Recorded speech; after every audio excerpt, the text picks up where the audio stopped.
Okay. ఈ వేళలో నీవు ఏం చేస్తుంటావు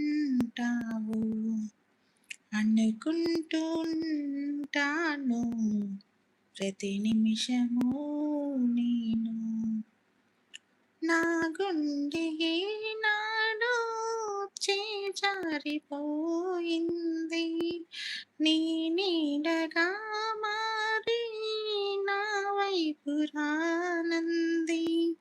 దూరాన ఉంటూనే ఏ మాయ చేసావో, ఈ వేళలో నీవు ఏం చేస్తూ ఉంటావు. ఓకేనా ఫ్రెండ్స్, చిన్న సెంటెన్స్ అంతే.